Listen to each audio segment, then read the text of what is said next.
Sonic the Hedgehog has had a very controversial history with his 3D outings over the years. Although I very much enjoyed the recent Sonic Frontiers and think it's a step in the right direction for Sonic, it cannot be understated how rocky Sonic's adventures had gotten to before Sonic Team decided to change the overall direction for Sonic. The last 3D Sonic, Sonic Forces, while not being as outrageously bad as some of Sonic's other games, it was worse in the department of innovation. The gameplay had remained basically stagnant since generations. They found a formula that worked and drove it into the ground. Sonic 06 is a terrible game, but at least it tried something different with the Sonic formula, and if done right, it could have been a solid title. Before Frontiers, we were stuck in a cycle with Sonic, where the 3D games were soulless and felt like they were just cycling old ideas, and the fans wanted desperately for a new direction. Let's reverse the clock a little bit to around 2005 to 2006. Sonic Team released Sonic the Hedgehog for PS3 and Xbox 360, and they were planning on making a port of the game to the Wii. Plans for the port were scrapped due to the quote-unquote lengthy development times, and plans were changed to just make a new game and take advantage of the Wii's hardware. Steve Thomason of Nintendo Power is quoted saying, "When we first started thinking about it, the system was still called the Revolution, so we thought we should revolutionize Sonic. I wanted to do something that people haven't seen in previous Sonic titles." Because of this thought process, they decided to take Sonic in a completely new direction. Sega removed quote-unquote some of the extraneous elements of recent Sonic games to get back to the basics. So with this in mind, they began to develop what we now know as Sonic and the Secret Rings. I kinda wanted to give a brief history on the development of the game to kinda show why Sonic Team did what they did with Secret Rings. Much like how Sonic fans became sick of the same formula used for 3D Sonic over and over again, Sonic Team felt in this period that they had to do something different with their beloved blue blur. So, in the interest of going back to basics and saving on development costs, they decided to combine Sonic and the Arabian Nights. So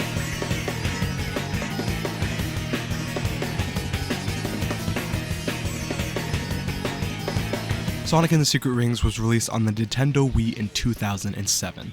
This game has Sonic being transported into the Book of the Arabian Nights after a genie named Shara escaped the book and asks Sonic for help, as an evil genie named Eraser Jin is trying to destroy her world. After Eraser hits Sonic with a curse, he now has to collect the 7 world rings before the flame extinguishes or Sonic will die. That's the basic gist of the story. It's fairly simple as far as Sonic storylines go, but after Sonic 06, basic is definitely what the devs needed. So it works. Placing Sonic into the Arabian Nights is definitely an out there concept, but brought forth some pretty cool ideas. Firstly, the setting of Secret Rings is a definite highlight. It allows some really nice levels and the overall theme of the game. Maybe I'm just a sucker for this aesthetic, but I actually think it fits Sonic decently well and is definitely the most unique looking Sonic game out there. The music is always a pleasure with Sonic. Even the most average or bad Sonic games have really good music, and it's just the same here. Some really standout tracks, although the main theme played a lot. It's the menu music and the level complete music, and that doesn't seem as bad, but with over 100 different challenges, it starts to get a little annoying. Well, so far it does seem like rather average Sonic affairs, great music, and it's visually appealing. They're great to have, but what is so revolutionary about this game for Sonic? Okay. That's right, Secret Rings makes heavy use of the Wii Remote's motion capabilities. Sonic never stops running here, and the player controls him by tilting the Wii Remote side to side. Shake the Wii Remote when prompted to perform a homing attack, press and hold 1 to brake, press 2 for a quick jump, and hold it for a bigger jump. The controls are the element of Secret Rings that has caused it to become divisive in the community today. This control scheme makes playing this game very awkward, and in some situations, aggravating as hell. It's the hardest Sonic game I've played, not from clever level design that punishes players on their inability to play the game properly. The game's controls sometimes just don't work properly. Having to tilt the remote to avoid obstacles while traveling at high speeds doesn't work well, and causes the players to get hit by objects they had no hope of avoiding because the Wii Remote just doesn't respond fast enough to movement. It also seems like Sonic always running forward is clashing with the level design. Sonic will bang into walls a lot because the player just isn't really given a warning when jumps are required, so you'll smack into a wall and lose all momentum, and then once the jump is completed, you have to wait for Sonic to get up to speed again.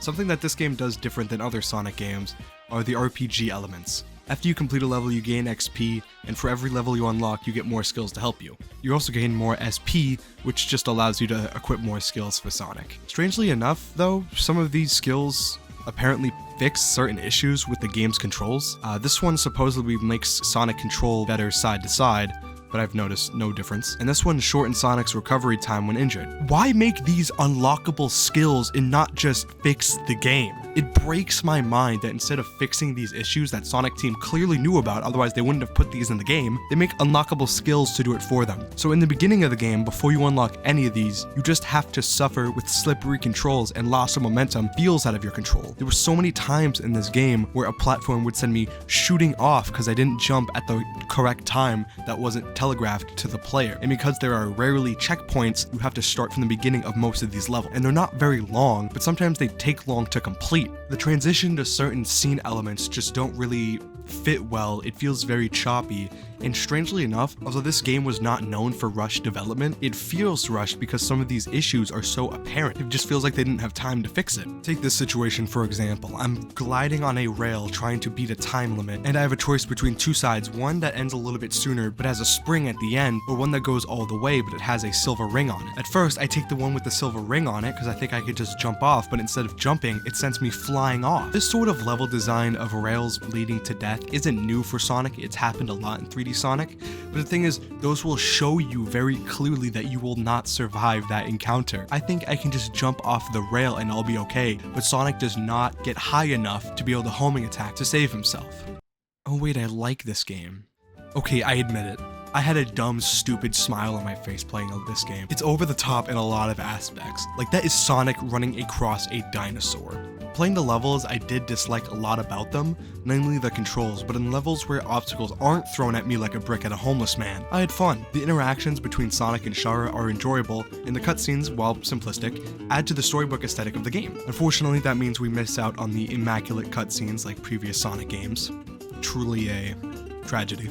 I have so many memories with this game as a kid and Sonic Unleashed for the Wii. They're some of my fondest Sonic games just out of pure nostalgia, but I will say going back to it was hard because of all the gripes I previously mentioned. It also reminded me of how much of this game I never finished, or how I don't remember playing anything outside the second world. Okay, I have a confession to make. I never got far in this game. Like, barely at all. Outside the tutorial world as a kid, I barely played it. That should be enough. Okay. What?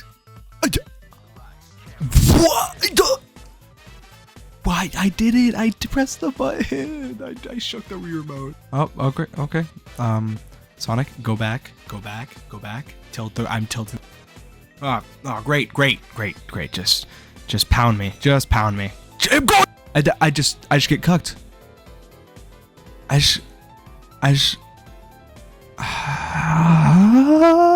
Big head start, and it's just like, well, what am I meant to do? I can't. Move! Go! Can I please get like a severance package for my sanity? Nope, come on. Oh my god. Oh my god. When replaying the game again, I was confused on why I remember this game so much, if I barely played much of the main game at the time. Then I took a second look at the selection menu. Yep, this game has a party mode. And strangely enough, the party mode is a section of the game that is noticeably absent from other retrospectives that I looked at on YouTube. Probably because this is just a separate mode in general and has no bearing on Secret Rings as a whole. Like, it wouldn't be worse or better with it or without it. But as a kid, this is where all my time went with Secret Rings. Me and my brother would play this so much to the point that I didn't finish playing the main story because I had so much fun in the side mode, and the side mode was just an afterthought in the package. You first get to pick characters, and the selection is pretty limited, especially before you get the very hidden and totally anonymous unlockable characters. I know that silhouette anywhere. It's former President Roosevelt! In the party mode, there are 6 areas to explore: Pirate's Coast, Genie's Lair, Treasure Hunt, Tournament Palace, World Library, and Exit. Pirate's Coast, Genie's Lair, and Treasure Hunt are all variants on Tournament Palace, which is just playing the games and whoever wins all the minigames in a tournament elimination style wins, but with slightly different variations. World Library is just a place to view records on the party games, and if you want to play specific minigames, you can do that here, and there's a decent selection of the games here.